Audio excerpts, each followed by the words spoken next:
students who are familiar with their works before the age of works before the age of the printing press. And the third goal is to be able to gain some greater exposure to some of the electronic resources that in our day and age we've been incredibly blessed with opportunities that we have as far as learning from electronic resources, as far as developing electronic resources. We live in an amazing era, and particularly in the last decade. There have been incredible developments all over and all sorts of different projects, and these can all be leveraged together to really advance our learning. So anyone who is not so into electronic Torah learning, I hope by the end of this 5-week session, one will realize that one's missing out, and that one will no longer be missing out because one will be making greater use of all the resources that we have at our disposal, Baruch Hashem. So our topic for today is Rav Yosef Karo, and Rav Yosef Karo was a student, Talmid Chaver, a student colleague of Rashi. So he was born approximately 1050, so about 1,000 years ago, and lived until about 1130. So born a little after Rashi, died a little after Rashi. We don't have exact dates. These are approximations based on all sorts of different evidence that we can piece together from citations that mention him with other people that we have a better dating of. So these are guesstimates, but it's somewhere in that vicinity. And one of the things that happens especially in the past, when I've mentioned to people that were working on Rav Yosef Karo, is that everyone gets all excited. It's not Rav Yosef Karo, but so the mechaber, the Baal the Shulchan Aruch, and then I see that they sort of sing a little crestfallen when I say, oh no, it's somebody else. But what I have to say is I think his parshanut on Tanakh is more exciting than any, vastly more exciting than any parshanut if we had Rav Yosef Karo's pirush on Tanakh, which we don't have, as far as to the best of my knowledge. So not to be disappointed, even though it's Rav Yosef Karo and not Rav Yosef Karo, and not to get confused between the two of them. So this is Rav Yosef Karo 1,000 years ago, as opposed to the Beit Yosef, who's a little more than 500 years ago. I guess actually about was born a little more than 500 years ago, died less than 500 years ago. So it's quite a bit before Rav Yosef Karo. There's a student colleague of Rashi. When I say student colleague, so he wasn't exactly a formal student like the Balei Tosafot, because he was very close to Rashi in age, and he learned in all sorts of different places before he got to know Rashi. And one of the reasons why his parshanut is so interesting, and one of the reasons perhaps why he was able to make the advances that he did, is because he was exposed to different yeshivot in different parts of Europe. So he's exposed to Talmidei Chachamim in Italy. He was exposed to Talmidei Chachamim in Germany. Then he came to France, and his family was from Provence. His uncle is also a famous a noted parshan whose works haven't really survived, but we have citations from them. Rabbi Menachem Bar Chalbo. So that was his uncle who lived in Provence. So he was influenced. He was Yonek, was influenced by all sorts of different Torah centers throughout Europe. And when that happens, a lot of times there's a mutual fructification that takes place between all those different darchei halimud, all those different methodologies, and that sometimes allows for advances.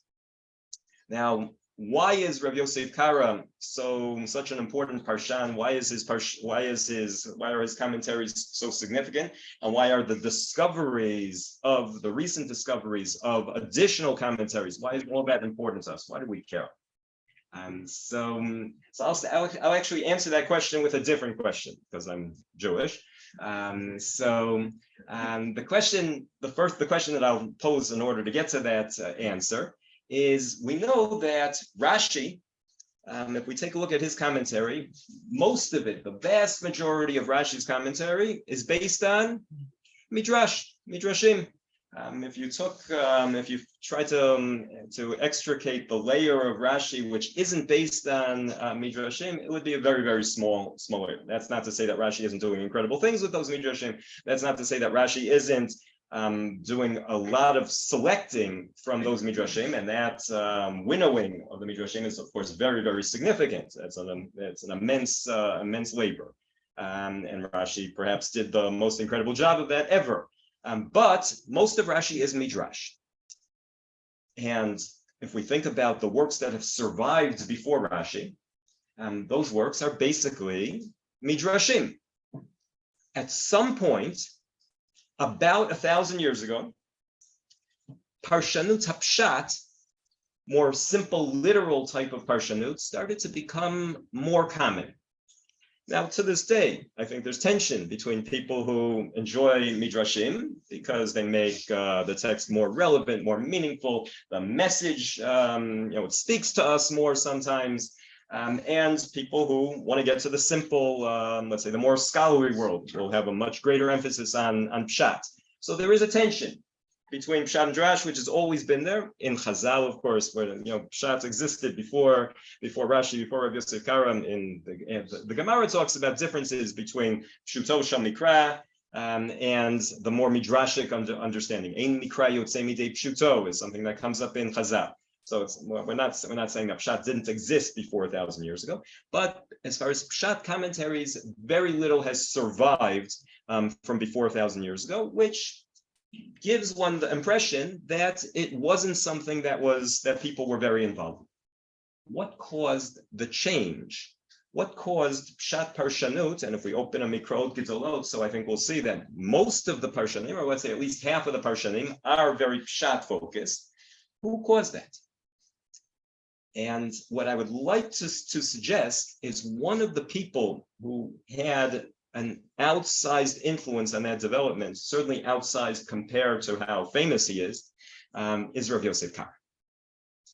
And there's a famous Rashi which doesn't speak about Rabbi Yosef Karo, but speaks about Rashbam, who was a colleague of Rabbi Yosef Karo, and they were there's many similarities, many parallels between their Perushim, and there's explicit references to each other.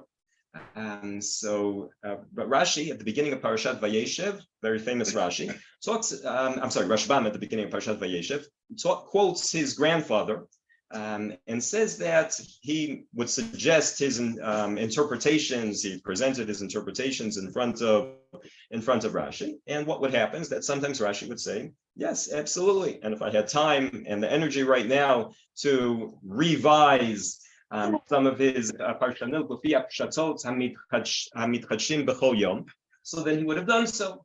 But we all have limited amounts of energy and resources and time at our disposal. And at least according to Rashbam, and I would imagine that he does have a certain bias here, but at least according to Rashbam, Rashi's parshanut evolved over the course of time, and Rashi was constantly improving and changing his perushim. Now we have evidence for Rashi changing his perushim in the manuscripts that survived from his perush. Now in Rashi we have the most incredible treasure trove of manuscripts I think that exists for any work ever. We have over 250 manuscripts. That's an astronomical number of manuscripts to have survived from medieval times. Just to get a sense, if we take Rashi on Talmud, so that was Rashi ala Torah that I meant. It said was over 250 manuscripts. Rashi on the Talmud, though, in contrast, some Masechtot we have 0 manuscripts that have survived from medieval times. The printers in Spus Venezia back about 500 years ago when they were printing, they had manuscripts, and that's what has survived the first printings. In other Masechtot, I think the Masechet that has the most manuscripts of any Masechet, I think has about 7 manuscripts of Rashi.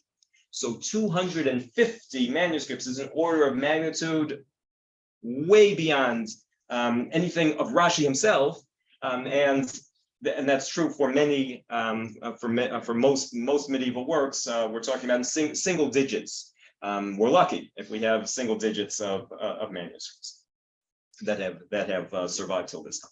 Now, why is all that important?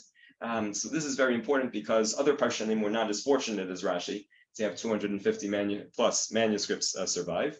One of those Parshanim who wasn't so fortunate was Rabbi Yosef Karo, and as a result, he wasn't published at the beginning of printing, and as a result of not being published at the beginning of printing, and as a result of having very few manuscripts available, and in some cases we'll see almost zero until recently. So his parshanut became basically lost. And when you're lost, so you can have a limited influence on the people that are living a long time after you. But in his time, he had a great influence on all the Tosafist literature, on Parshanim like Rashbam, like Rav Yosef Korshor, and like many other collections, Tosafist collections. They in turn influenced other Parshanim, for example, Ramban. So indirectly, his works have had a major influence on the development of Pshat. So Rav Yosef Karo and Rashbam were basically the turning point in which Pshat Parshanut became much more of a focus, where there were these two towering giants of Pshat Parshanut basically laid the groundwork, created some of the methods that would then be used by many Parshanim after them. Sometimes those Parshanim knew who they were being influenced by, and sometimes the influence became so indirect that it was just a secondary or tertiary influence. Now, we are fortunate to have had a number of discoveries over the last few decades that have allowed us to get a glimpse of Rav Yosef Karo's Perush ala Torah, which we still only have, I would say, about 10% of it. And we'll be discussing some of those manuscript discoveries, and we'll be seeing some examples. It's one of the reasons why we needed the screen.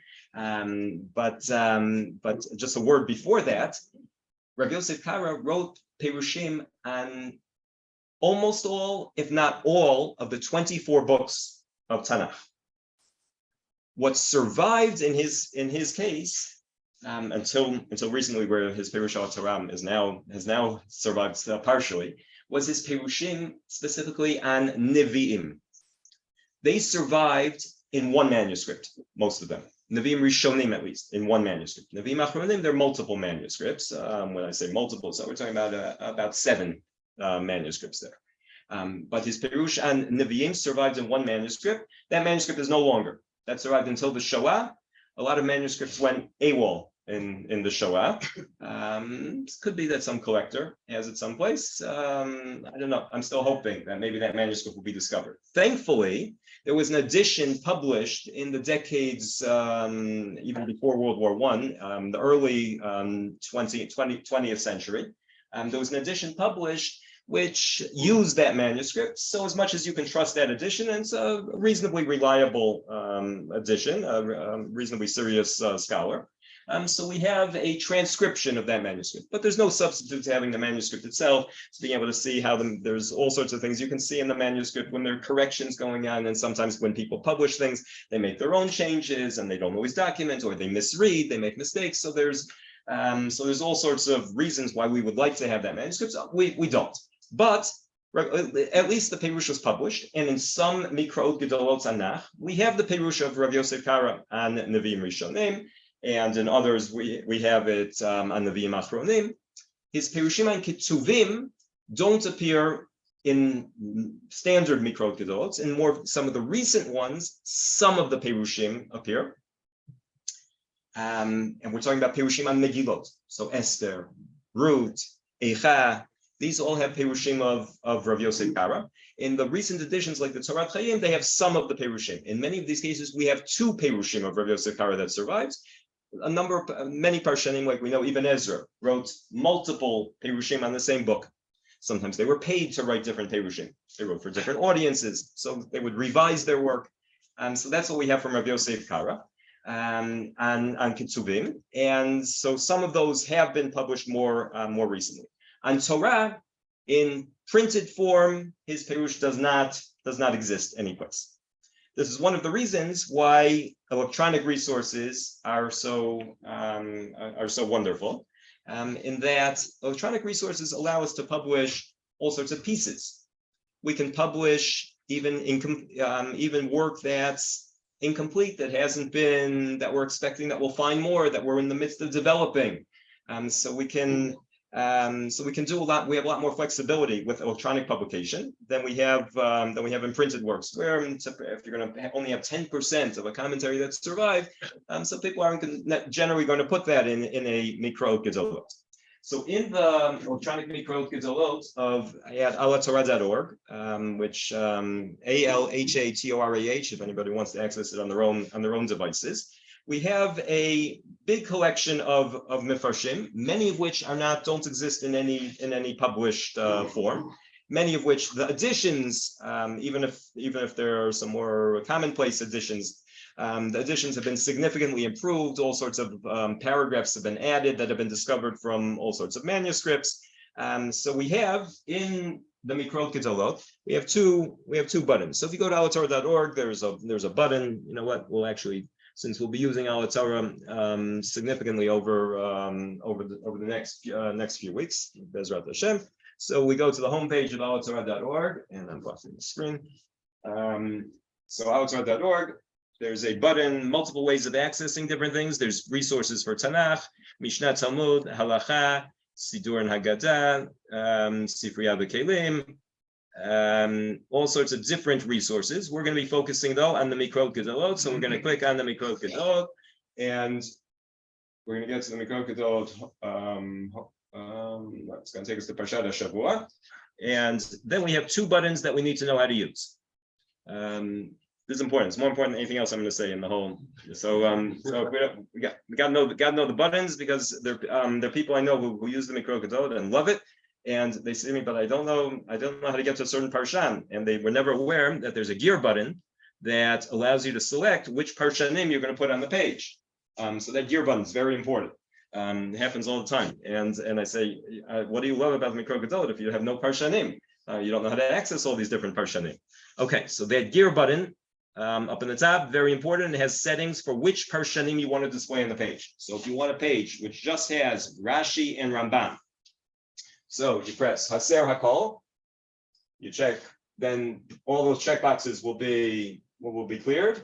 You check Rashi and you check Ramban, and you have just Rashi and Ramban. You want the Malbim and Rav Hirsch. Any combination you can make. You want all 70 or 60 or whatever there are here. You can have all 60. It's going to be a very, very big long page for most psukim, not for by the Bereshit Moshe more necessarily, but for most psukim it will be very expansive. And then there's a default collection, which in this parak we won't see Rav Yosef Kara in the default, because he doesn't exist on this parak. But if we go to Shemot, and that's that second button there, everyone see I pressed on that book button. That's how you get to your different svarim. You can choose by parasha, by perek, one specific pasuk, and we're going to go to Shemot Yotet. That's the perek that we're going to be focusing on today. So here in the gear button, so we'll see that Rav Yosef Kara, Kara for short, is now checked because he exists on this perek. And that's why we're using him. That's why we're using this parak. And so we have, so those are two very important buttons. The other set of important buttons here is what I'm hovering over, these three buttons. These three buttons allow you to switch your mode of display. Right now we're in the full mode. That's why that one you can't see on this screen, but it's on a computer screen you'd see that it's highlighted. It's a little darker, maybe you can see. And if we switch just for a second to the dual pane mode, so that will show you the text of Tanakh on one side and an individual single parshan on the other side, and you can switch between using that the arrow button there. You can go down and select which parshan you want to see, and the list scrolls down. So if you want to see one parshan at a time on the entire perek, rather than multiple parshanim on one pasuk, so you have those different options. Now this is very important because when we're learning, we generally, if one's learning be'iyun, one generally wants to switch back and forth between those different possibilities. And this is something that obviously you can do electronically, which is much harder to do in a printed text, because sometimes we want that macro and sometimes view, and sometimes we want the micro view. Sometimes we want to have a general sense of the structure of the entire perek, or we want to see how that particular commentator is consistent, is lashitato throughout the chapter. And sometimes we want to focus and compare multiple parshanim on one pasuk.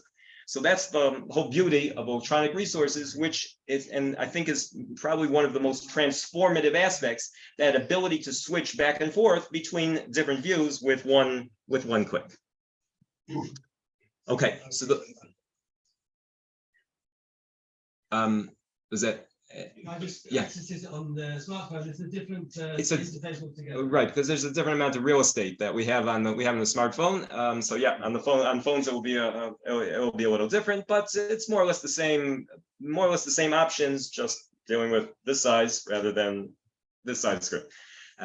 So yeah, so you can't see as many things once it's on it. And if you turn your smartphone horizontally rather than vertically, so then it will look a little more similar to the way it looks on the computer screen. Okay, so we're in Shmot Yotet, and we're going to sort of going back and forth between the history, we want to actually learn something, and some of the show and tell of the manuscripts where everything comes from. And hopefully together everything will come together. If anyone has any questions, welcome to certainly. If that, yeah, please. Does this affect halacha? Does his parshanut affect halacha? Not. I wouldn't. I don't. You're asking about psak halacha l'maaseh, so certainly not directly. Very little of his parshanut deals with practical halacha. Even pashtanim who give simple perushim, which might be different than the way Chazal understand it, and we're going to see some examples, of course, today where his pshat is different than the midrash. But generally, they will preface it with this is lefi pshuto. It isn't meant for halacha l'maaseh. But it's a good question. In his case, certainly not much relevance for. Maybe in a couple cases he cites a certain minhag, that's a certain practice that they had in medieval times, which is of some interest. But it's mostly exegetical, how to understand the psukim. Yeah. Any other questions on some of the different aspects that we've covered until now? Is it translated to English? Is Rabbi Yosef translated into English? Okay, so this is a very good question. Rabbi Yosef has never been translated into English, and what we have a wonderful friend, Rabbi Chaim Norman Strickman. You may, I don't know if any of you know him. He was a rabbi for decades in the United States, and he made Aliyah 10-15 years ago, something like that. And Rabbi Strickman is now working on a translation of Rabbi Yosef Kar's commentary on Yehoshua, and he's reaching the end stages of it. And I'm hoping that within the next few months that it will become available of course on Al Torah. Rabbi Strickman is better known for his translations of Ibn Ezra. He's translated Ibn Ezra's almost his entire corpus and those commentaries with tremendous generosity of the publishers are available on Al Torah, both on Ibn Ezra and Torah, but not just Torah. Ibn Ezra has a massive pirush on Tehillim, which Rabbi Strickman translated, and all the Megillot, some of which he translated specifically for Al Torah. Those are all available. The way one accesses English translations is one will see if you're in full mode, so you'll see an E button next to the parshanim that have English. Everyone sees? So you can toggle the English translations. If you want to have translations on all the time, then in that gear button, so if you go down to the settings, so there's a checkbox for English translations. I'm not going to check it because it's going to clutter the page, and I don't want to have all those English translations because for Yosef Karo it's not relevant anyhow. But that will select all the English translations. So fool around with the gear, with all the settings in the gear button, you'll discover a bunch of other things that you might be interested in as well. So the goal is to have beautiful translations of a lot of the Pshat commentaries that haven't been available until now. Ibn Ezra we're in good shape on. Rashbam we've made significant progress. Rav Yosef Choshor, who was a student of Rabbeinu Tam. Rabbeinu Tam was Rashbam's brother, so he's also in the same Beit Midrash, same school. His Perush is being translated right now. What we have up is we actually have Rav Yosef Choshor until Parak Kaf of Shemot. So all Breshit and Shemot have been translated. So you'll see under Rav Yosef Choshor, you'll see an E button there, and that's a new translation over the last couple months. That's been going on. So is there a way to access for any particular Perush or translation? What manuscript you took it from, what your source was, etc. Yeah. So if you go to that sandwich button, which is the only other button that I didn't mention yet, there's so that's the easy way to access all the different resources. So under Tanakh, Mishnah, Talmud, Halacha, and then under Odot, so you'll have who our Torah is, and the vision of our Torah, Madricha Mishtamesh, all sorts of user guides, and then Mahadurot, the fourth one there, that will give you the full list for each work, which manuscripts it's based on, so that way you and with sometimes with links to the manuscripts when they're available, so that way you can know exactly what. Not only it will give you the base manuscript, because basically in each edition there's one primary manuscript, and then if there's multiple other manuscripts that can be used in the apparatus, so it'll give you that list there. So there'll be a list. It's hundreds of works, but for each one you'll be able to find whatever you want. Yeah. I'm interested in knowing if there's a substantial, it's wonderful to know these things exist, but do they have value? Is there a difference between them? And is you have found significant, or is it just subtle difference instead of being beautiful, they're very pretty, that type of thing? Okay, so let's get straight into let's start learning something, and we'll go back to all the manuscript issues, and let's address your question right away. We'll take some examples, and then I'll leave it for everyone here to be the judge as to whether there's something new here. If I didn't think there was something valuable, I wouldn't be spending my life on this.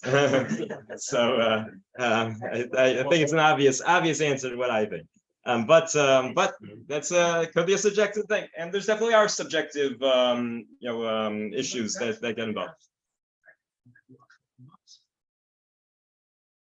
Right. In general, even let's say Ramban's Parshanut, there's nobody would argue that there aren't a lot of novel interpretations in Ramban's Parshanut, but their impact halacha l'maaseh is generally limited, because as far as halacha l'maaseh, we generally don't use Parshanut HaMikra as a major source, at least in halacha l'maaseh. So that's sort of a little bit of a red herring to talk about halacha l'maaseh. But we learn all sorts of things from Tanakh besides just practically, well, what we can eat and what we what we're prohibited from doing on Shabbat. We learn most of that. One doesn't learn it all from the Psukim. That's so halacha l'maaseh isn't what we do learn from Tanakh is how to live our lives, values, all sorts of messages that come out, and those are influenced by how one reads the Psukim. And so we're going to see some examples. Let's start right now. In fact, okay. So we're going to start with a pasuk, which is a very important pasuk because it's the source for a whole network of schools. Moshe alai Elokim. So we're in Parshat Yitro here, and right before Ma'amad Har Sinai. This is the parak that leading up to the Aseret HaDibrot, the parak right before it. Vayikra elav Hashem min hahar lemor, kol tamar leveit Yaakov v'tzhaged livnei Yisrael. So Moshe goes up to Hashem on Har Sinai, one of his preparatory aliyot, ascensions of Har Sinai, before the Aseret HaDibrot. There's a little bit of a tension here because Hashem calls him Minahar. So Moshe Allah. So why is Hashem calling to him Minahar? So how exactly that works? But that's not going to be our focus right now. We're going to focus on the second half of the pasuk. Kol tomar leveit Yaakov v'tzhaged livnei Yisrael. Now, so this is obviously the source for the Beit Beis Yaakov network of schools, and that's the reason why it's the source for that is of course based on Chazal, which Rashi brings, which we'll get to in a second. But before that, what issue do we have in the pasuk? Double. We have a doubling here. Kol tomar leveit Yaakov v'tzhaged livnei Yisrael. So that would be a sensible redundancy. So that of course is the motivation for much of the parshanut on this pasuk, because each parshan then has a choice. What are the choices? So on one hand, yeah. Okay, that's one way of formulating it. Yes, that's that is one choice. What other choices from a methodological perspective? So one can either interpret that the couplet here is it means two different things, and therefore there is no redundancy, and one then would have to, and then that further subdivides as to how these possibly are not don't mean the same thing, how they're different. Or the other option is to say that sometimes we have literary repetition for emphasis. And even though these two phrases really mean almost exactly the same thing, or even exactly the same thing, but the Torah is repeating it for whatever reason, and then that subdivides into figuring out what the different possible reasons there are. So basically, these are either the same or different. That's the first question. And then the question is, if they're the same, why? Or if they're different, how? Yeah. The difference between Torah and Tzhaged, between Amir and Dibur. Okay, so then we have if we're going to differentiate between them, so we have two different things here that we can focus on. We can either focus on Tomar and Tzhaged, or we can focus on Beit Yaakov and Bnei Yisrael. So we basically have we've sort of set up the array of possible avenues we have of approaching this pasuk. Let's move to the parshanim and see how they deal with it. So let's start with Rashi. Really, we should start with Rashi's sources, but we're going to use Rashi as a shortcut, because that's basically what Rashi is. Rashi is a shortcut to getting a window into Chazal's, or part of a portion of Chazal's view on the pasuk. Rashi says, Kol tomar b'lashon hazeh kaseder hazeh leveit Yaakov, in the over here, second, third lines. Leveit Yaakov elu hanashim tomar lahen b'lashon rakah v'tzhaged livnei Yisrael onshin v'diktukin paresh lazcharim devarim hakashim kegidin. So Rashi chooses which method of dealing with the duplication, with the doubling.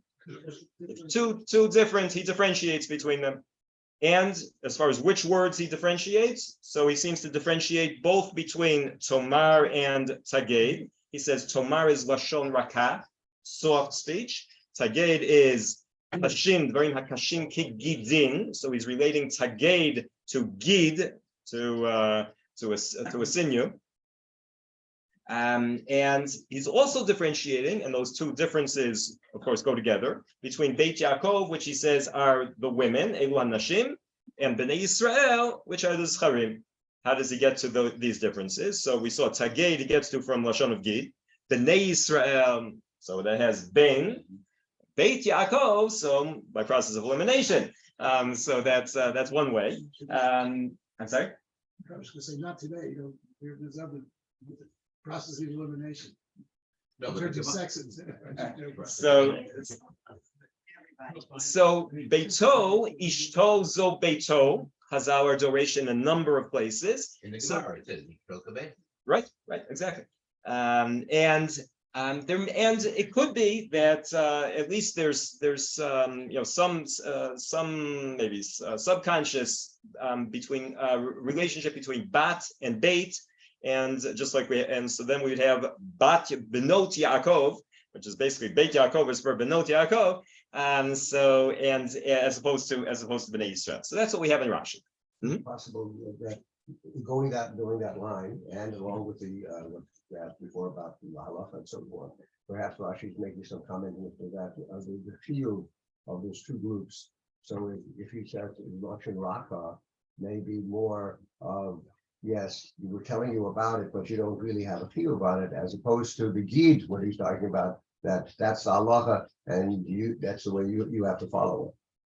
Okay, I think it's it's an interesting approach. I would hesitate to take it too far because most of Torah applies to both men and women. It's not like women aren't our second-class citizens here. Women are first-class citizens.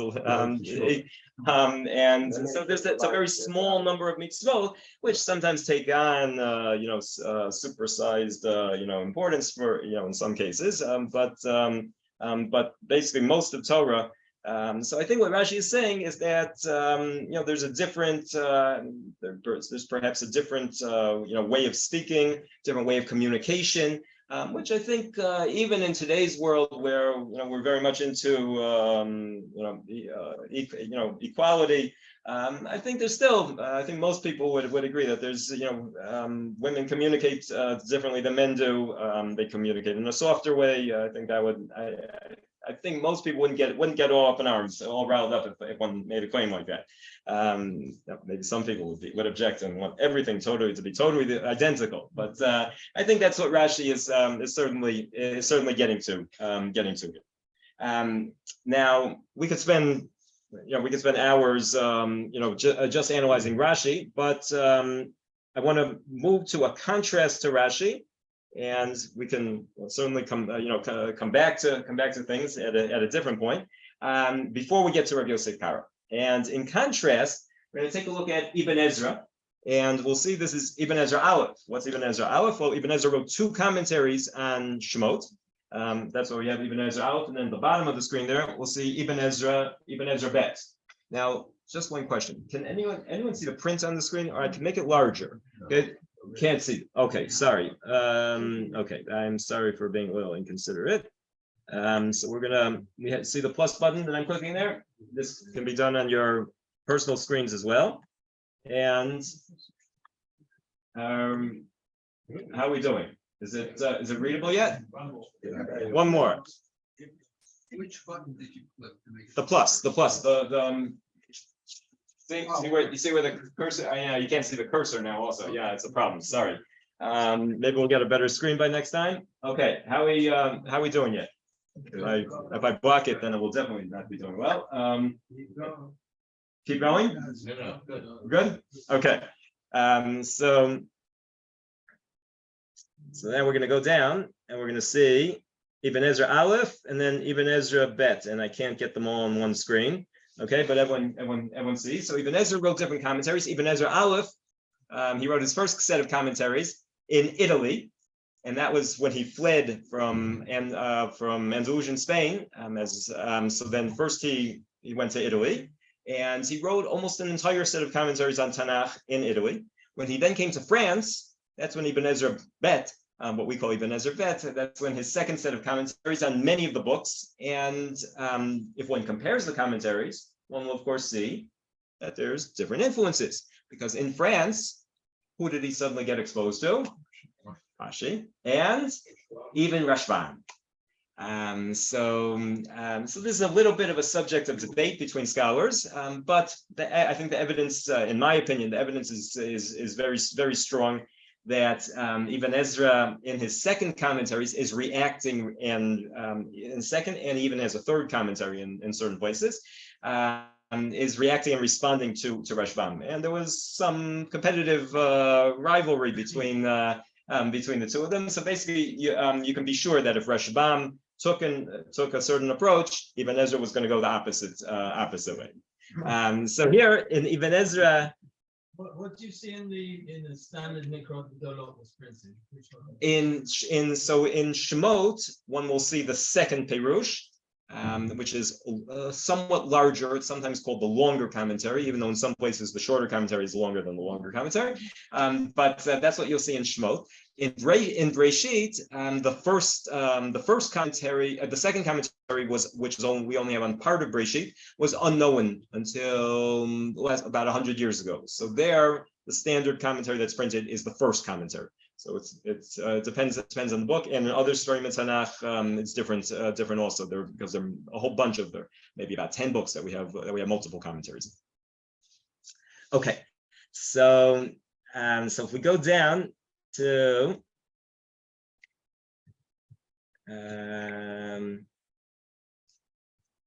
I'm sorry, it's actually not Ibn Ezra that I wanted. In this case, it's Rav Yosef Horshor. So Rav Yosef Horshor, we said, was a student of Rabbeinu Tam, who was a different grandson of Rashi. Rabbeinu Tam and Rashbam were brothers, and Rav Yosef Horshor was his student. So we're talking about 12th century France, also a long time ago. And Rav Yosef Horshor's commentary is a combination of pshat and drash, but with certainly a heavy. So I would say like this: Rashi is almost fully based on midrash. Rashbam is almost fully a pshat commentary. Rav Yosef Horshor is something in between. On this pasuk, he writes, "Kol tomar leveit Yaakov lefi hapshat." Sorry, I gotta stand. Maybe if I stand right here, then I won't block the screen, and you'll be able to see. And so, kotzom lefi hapshat kefel milahi. What does he mean? What's he saying here? Where you? Here, I'm gonna block it. You, by the way, in this, so here, I'm gonna use the opportunity to see different features. Okay, well, red's not a great color. Okay, let's try that again. Okay, we're gonna try yellow. Okay, there we are. Right, so you can block the words, block a phrase. You can color it. There's a bunch of other options there that one should know about. You can do searches, chipos. All these menus, by the way, can change Hebrew and English depending on your settings. You can do whatever's comfortable. Copy options. If you find a mistake in one of our texts, shilchut tikun down at the bottom. If you create a user account, Avatar is free for everyone to use. You don't have to create any accounts or logins or anything. But if you want to save your highlights, you want to write notes for yourself. So then you have to create a user account because otherwise there's no way of storing it unless you have an account. So then you create an account, and then Hosavat Ha'ara Yishit. Then let's say you come up with a great chiddush and you want to have it in for posterity on your cell phone. So you create your account and then you make a note, and let's say I'll just demonstrate here. So I'll write in Beit Knesset Nitzanim. And I'll save it. We came up with such and such, and I'll save it, and then we'll be able to keep it. But we'll close it for now. Okay, so kotzom, and then you see that I have a little star there that tells me which, if I open that star, so then it will tell me the Knesset, whatever I started to write. Okay, so kotzom Leveit Yaakov lefi hapshat kefel milahi. So what's Rav Yosef Horshor saying? How does he understand the redundancy? So he doesn't exactly tell us how he understands it or why there's a need for the redundancy, but he's clearly taking a different option than Rashi. He's saying that lefi hapshat, the simple reading is that this is just a duplication. There is some sort of redundancy. Now, is it for emphasis? Is it for literary, for literary beauty, for aesthetic reasons? That he doesn't tell us. But that's a totally different approach than Rashi. In general, and the reason why I went to Ibn Ezra is I was actually anticipating that we'd see it this in Ibn Ezra. In general, this is the approach that Ibn Ezra takes all over in his Perushim. So, for example, in Shmot Kaf, in the next parak, in Aseret HaDibrot, all the differences between, let's say, the most famous difference in Aseret HaDibrot between Aseret HaDibrot and Shemot and in Dvarim is Shamor and Zachor. And we'll get to, I hope we'll still get to Rabbi Yosef Kara on that. But Ibn Ezra says, big deal, doesn't bother me. Shamor and Zachor all means the same thing. And that is Ibn Ezra's approach, Radak's approach. In this case, it's Rabbi Yosef Korshor's approach. So that's what we have Rashi on one hand, Rabbi Yosef Korshor on the other hand. Now let's go to Rabbi Yosef Kara. Otherwise, if we don't start saying Rabbi Yosef Kara, everyone's going to say it was false advertising. V'tagei livnei Yisrael. Top of the right column. V'tagei livnei Yisrael. Tovot. I think it's better if you leave it. Better leave it. Leave it white, Okay. black and white. Okay. We like it black and white. Whoa. Okay. Mechak. Okay. Anyone want to read? Anyone see it now that we enlarged it? So first of all, what do you see? What makes it a little difficult to read in this text? There's all sorts of little brackets all over the place. What's going on? So we're going to go. So this is what the manuscript looks like. And I know I said we're going to learn Torah and not talk about manuscripts and not talk about the manuscripts themselves, but we'll spend a minute here on the manuscripts. Can anyone see what's going on in this manuscript? Got a slice here, right in the middle, words being cut off. This piece of parchment came from a library in Bologna, from an archives in Bologna, and Bologna wasn't trying to preserve Rav Yosef Kara's Perushan Torah. Basically, what it looks like, what the library looks like, we'll just see one quick picture. Okay, so there's two different things that we can see in the library.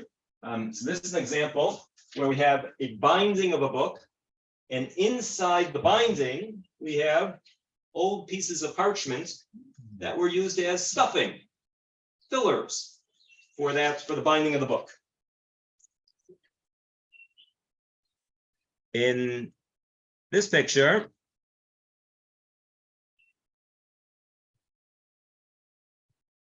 one second. This picture is worth seeing. I'm not getting to it.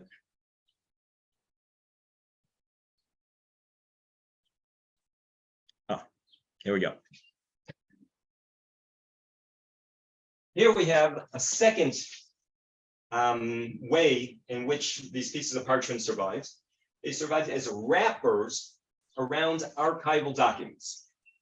So you can see, looks like almost like Sefer Torah. These aren't, in most cases, we're not talking about Sefer Torah. We're talking about just manuscripts that may look to us like they're like we're more familiar with from Sefer Torah, and they're being used to wrap the sheaf of documents, which is inside. Over the last 50 years or so, particularly over the last 30 years, a lot of it's become available. Different archives and libraries in Europe. These come from Italy, so in Italy and Germany and Spain, those are the basic countries in which this has been happening, have been opening up many of their old books, opening up the bindings, extracting a lot of these pieces from them. It's easier to go to the ones that are used as wrappers, and then just you open it up and then take a look at what you have there. And there have been all sorts of works that were lost over the centuries that have been rediscovered.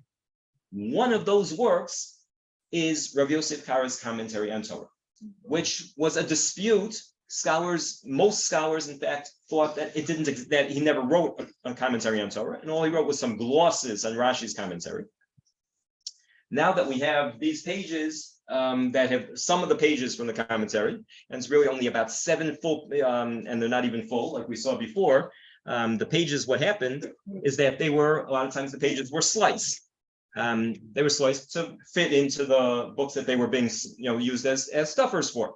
So sometimes we have a page in which only half of the page survives, and we'll have the backside. Those are in this case, so if you turn over the page, you'll see that one side is in much better condition than the other side, right? Because the way the glue works, or the way whatever the processes of decomposition in the middle of this binding. So this side looks very nice, much more easily readable, as opposed to the flip side, which is this exact same piece of parchment, but was much more damaged.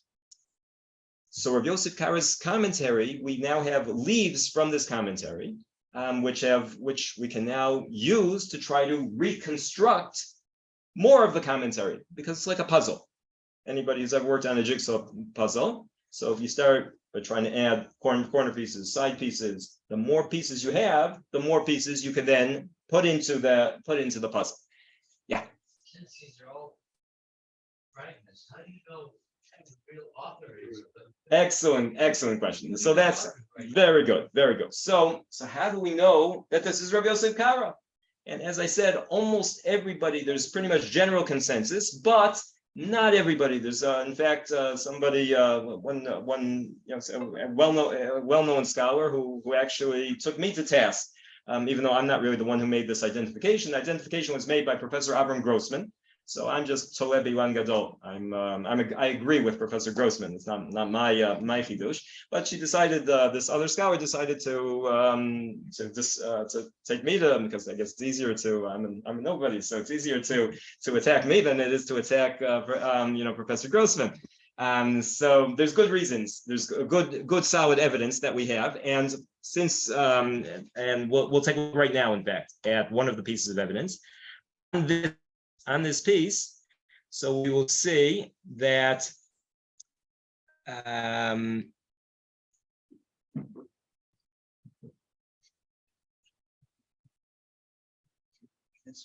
yeah, you can't search these. Yeah, it's a little harder. 1 second. Maybe it's the other side.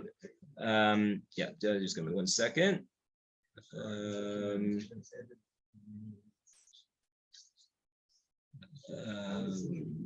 Better for a career to attack a tree. Yeah, you'd think so. It's okay. It's all in. It's a friendly debate. It's not. 1 second here. Let me get. I have it marked here. So we'll take a look on.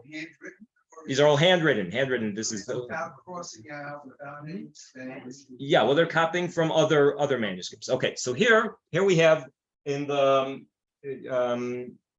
no, my finger doesn't come out. Can anyone read these words? It's a little hard with the moving screen here. But Matzati, it's a tzadi. The Pitrone Ravna, and it's sliced off. But we have a second case where we have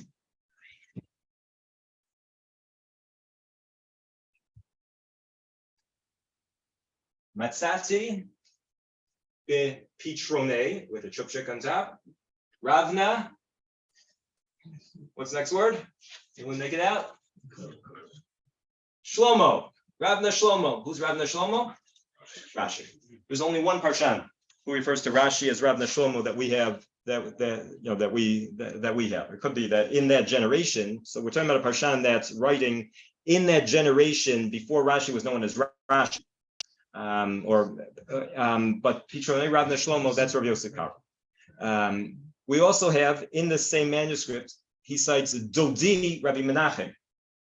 Who's Dodi Rabbi Menachem? We mentioned earlier at the way beginning, Rabbi Menachem Bar Chalbo.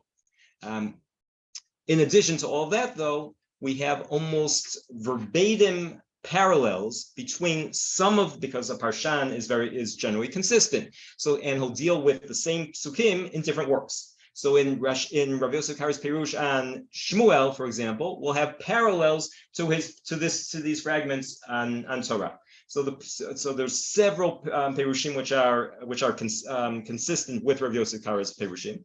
We also have citations of Rav Yosef Kara's Perushim on Torah by later Tosafists, and they also match, in some cases, what we have in this manuscript. So it's not, so there's a number of different things that have to be done here. One is that you have to establish the identification. You establish it through all sorts of different methods, because there's we don't have a witness that comes to us. If you're lucky, you have a Ktav Yad and you discover a full Ktav Yad. Sometimes it will have a Kalofan that says that this is the Perush of such and such a Parshan. And even that, though, can't always be trusted, because sometimes the copyist, the scribe, thought that's what he was copying. Sometimes, in order for it to sell it for a higher price, he said, well, this is a well-known commentator's work, even if it wasn't so clear that, and we have plenty of cases like that. So even those cases, even those explicit identifications aren't so simple. So it's a fairly complicated process. And as I mentioned, there is at least one person who disagrees or who disagreed at least with this identification. I think maybe by now, maybe she's done shuvah.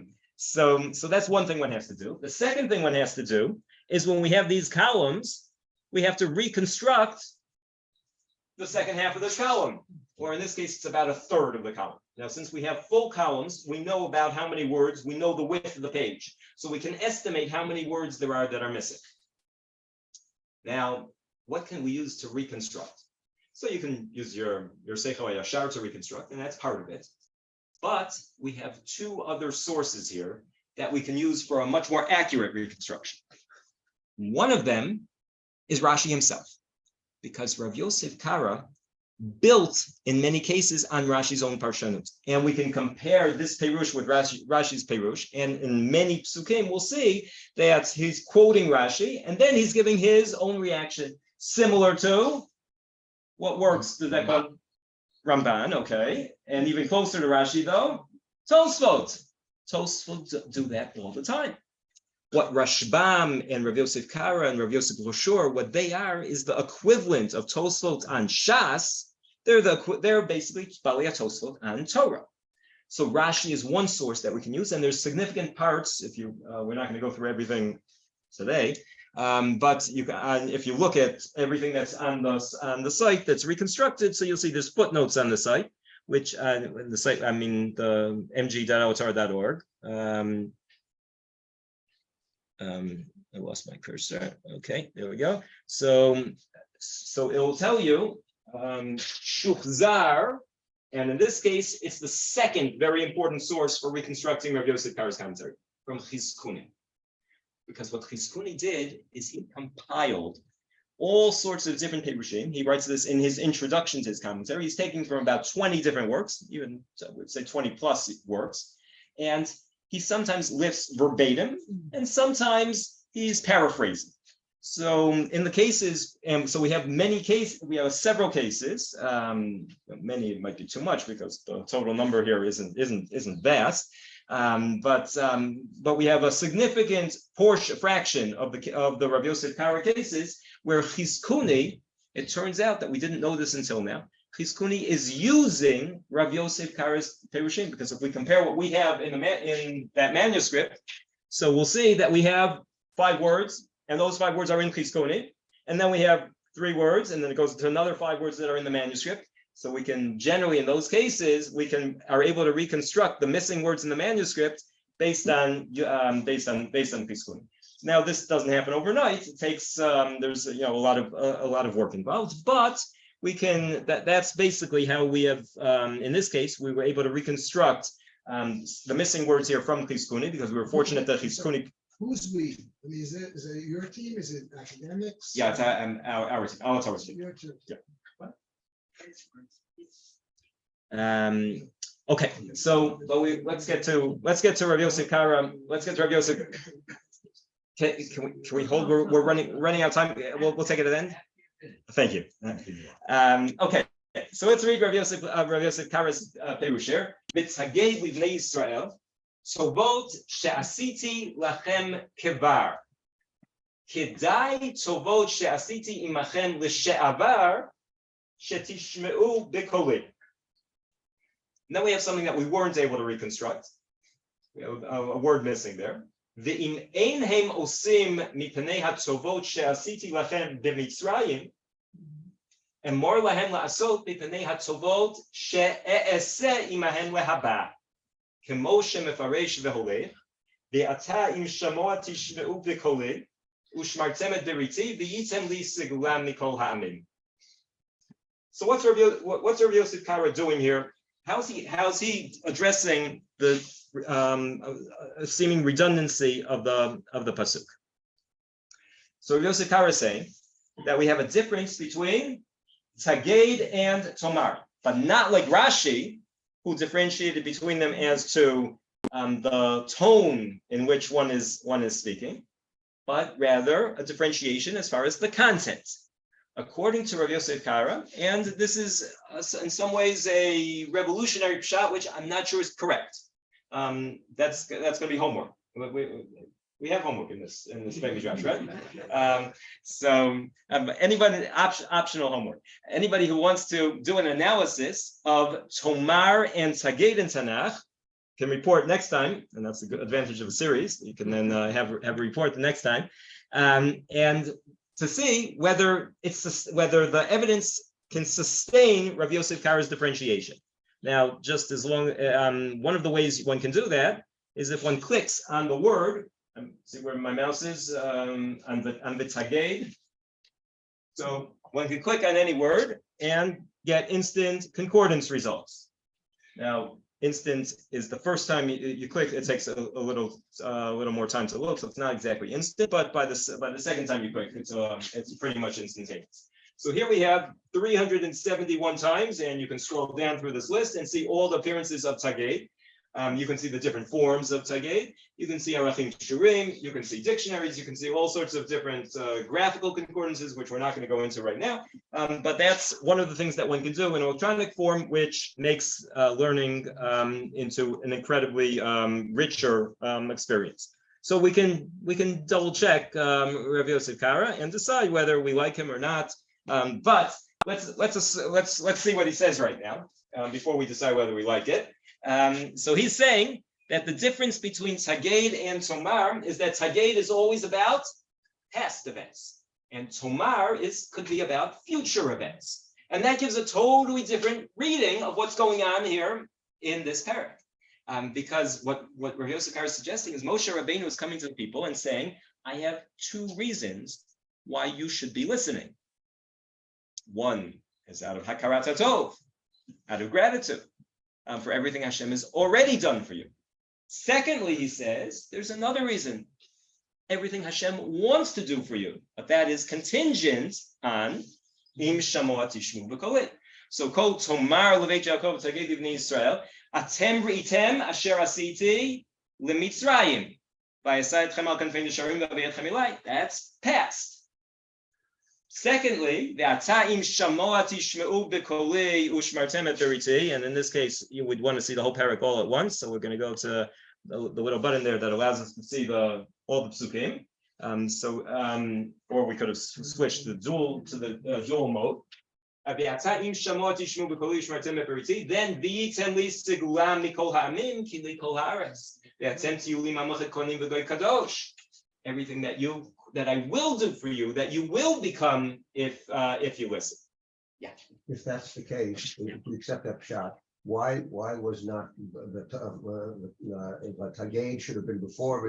Very good, very good. So like I said, I have certain hesitations, and that is one of them. I would have one would have expected the order to be reversed, though I don't think that eliminates it. I don't think that's a knockout question. Say absolute. Yeah, and sometimes literary structures can sometimes be ABBA, ABAB. So we have multiple different types of structures in Torah. I think the more significant issue, which may be a more fundamental problem, is whether this is true all the time in Tagad, and even that I don't think it's going to be a knockout, because even if one says that the word doesn't always mean a certain thing, but if there's a much greater predominance of that word, of occurrences of that word which have that meaning, so then I think his claim could be sustained. It's okay because it's pretty straightforward. Okay, so one, yeah. The past refers to Bnei Yisrael, or the other one, the future, two different populations of people that the past and the future refer to. Good. So what he doesn't do is differentiate. He's only differentiating between the Tomar and Tagad, and not between the Beit Yaakov and Bnei Yisrael. Exactly. So you could say that that's another disadvantage to this pirush. And absolutely, the point here. Or it's missing that part of it. It could be, though we would have to be in that missing word or something that we don't have. In any case, we're not going to go through this all right now. Anyone who's interested, though, can go through with the proof text that he brings. He brings all sorts of different examples, which to support his theory. What I want to go to is one other pasuk where we see Rabbi Yosef Karo lishitato, consistent with this position, later on in the same chapter. Because basically what Rabbi Yosef Karo is doing here is modeling a different approach than sometimes the approach that we are sometimes biased with because we're so familiar with Rashi and Chazal. Most of us, if we're familiar with Rashi, so what's our concept of Matan Torah? What's the image? Sorry? 600,000 people around our city. Yeah, where are they relative to the mountain? Even Upper underneath the mountain, right? Kafalihem har kegigit is Hashem taking the mountain and holding it up on top of Bnei Yisrael is an image that is very familiar to us from Chazal, and that is the opposite of what Rabbi Yosef Karo is trying to convey in this parak, in his pirush, because that image says that Ma'amad Har Sinai Matan Torah was a coerced, it was a forced Kabbalat Torah. Clearly, where Rabbi Yosef Karo is heading here is an attempt to show that Bnei Yisrael are accepting it. Moshe is trying to convince them. Moshe has to persuade. Moshe has to figure out, well, what's the best way to get the people to accept Hashem's mitzvot? So he says, look, it's not here's the mountain, otherwise you're going to die. That's not why you're going to accept the mitzvot. He says there's two good reasons why you should accept the mitzvot. One is for all the past, and the other is for the present and the future. Next, Rabbi Yosef Karo, pasuk Zayin. Vayavo Moshe vayasem lifneihem et kol hadvarim ha'ela. Pitaron hapasuk. Pitaron is a word that comes up a lot in Rabbi Yosef Karo. Pitaron is a pshat interpretation. Hazeh ein hakatuv. Here he says explicitly. Kofehu al korcho. Why does he use that word kofehu? That's supposed to have a ring. It's a reaction to kafali hamar kigigit. The al korcho lekayem mitzvah ela mirtsono, and then we're missing a piece. V'chein, then he brings parallels in Torah. Re'ei natati lefanecha hayom et hachayim v'et hatov v'et hamavet v'et haram. Moshe says, I'm giving you options. I can't force you. Moshe tells Bnei Yisrael, you got to choose whether you want to follow the mitzvot. It's a very different conception. Perhaps it's something that even reflects on a different mentality, whether one grows up in a society where one's forced to accept mitzvot, there's really no other choice, or a society which is more like our modern society, where people really have lots of options. You don't want to keep Torah? Nobody can really force you. There's certainly no kafaliyam har kegigit that we see all the time. Asher anochim etzavecha afkan vayasem lifneihem sam lifneihem advarim rotzim yishmeu, and then the words here are reconstructed. Rotzim lo yishmeu. So this is Rabbi Yosef Karo and vayasem lifneihem eight kol hadvarim. Now it's interesting in like we said, one of the great things about an electronic Mikra Gadol is that you have a vast array, riches of parshanut. You can see that some of the later parshanim will then follow up on that, even though they didn't have Rabbi Yosef Karo. Some of them, like Shadal, didn't have Rabbi Yosef Karo on Torah, because this is only in the last, Shadal was living in the 19th century, and this is only in the last 10 years that it's now online that anyone has access to it. Or the last 30 years since it was discovered and identified. But Shadal was coming to the same conclusion, almost using some of the same words. one more Rav Yosef Kara, as I think we only have a couple minutes left. And then for sure, anyone who has questions and comments will be able to get to all of them. Rav Yosef Kara on the pasuk of Vayhi Vayom HaShlishi B'Yot HaBoker, Vayhi Kolot U'Brakim V'Anan Kabein Al Har V'Kol Shofar Chazak Me'od, Vayecherad Kol Ha'am Asher B'Machaneh.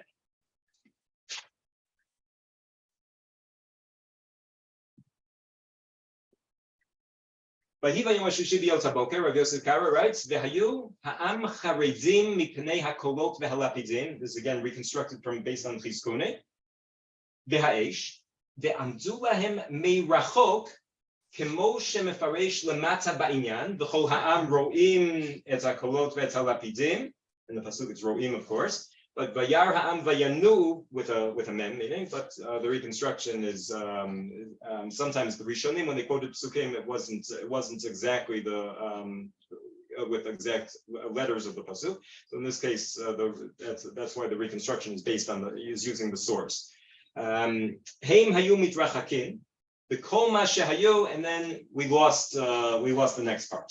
But we can get the basic gist of what he's trying to say. Vayotzei Moshe ta'am likrat ha'elokim min ha'machaneh ad shehaya ma'amidan u'mekarvan b'tachtit ha'har. Dichtiv vayityatzvu b'tachtit ha'har perush tachat blitat ha'har ha'amidan sherei ha'har kaya kesela shelo yazikum halapidim.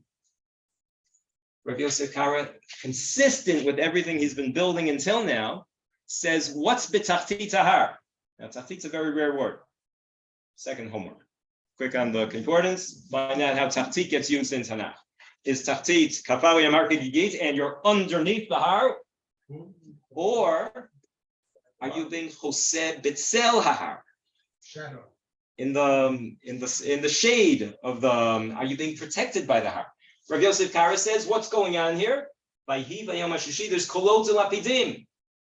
What did those kolot and lapidim cause? Well, this pasuk doesn't tell us. It doesn't tell us fully. But later on, we find out the whole ha'am ro'im et hakolot, and they're scared, and they tell Moshe, you go. We don't want to be close. If you're outside in lightning, so you generally try to take cover. Not a good idea to be out there. Moshe, according to Rav Yosef Kara, takes them b'tachtit ha'har, where the lapidim, or the kolot and the lapidim, where the thunderstorm wasn't taking place, in order to calm them down, in order for the people to be protected. So this is a totally different perspective on almost the entire perek. So I hope that kind of answers the question as to whether there's different things, new things in Rabbi Yosef Kara's parsha. This is all from this one little scrap, from part of one little scrap that survived, and Baruch Hashem, we have more of those scraps. And when we have the scraps, so then we're able to fill in the pieces for it. Sometimes we're not able to. Sometimes we're not able to, but somebody else will be able to. And that's another great thing about electronic type of publishing, because we get dozens of comments, emails every day from people around all over the world using it with corrections, with suggestions, and it becomes a big worldwide collaborative effort. And my hope is that there are going to be more libraries that will open up. In this case of Rabbi Yosef Kara, so the fragments from this same manuscript, it's the same writing, same parchment, wound up in 3 different cities in Italy. So these manuscripts got dispersed. If other cities maybe we'll open up some of their books, maybe there'll be more fragments that will be discovered. As it is, there have been tens of thousands of pages from the Italian Genizah that have allowed us to know about the existence of all sorts of works that we didn't even know existed. Like in this case of Rav Yosef Kara's Pirush al Torah.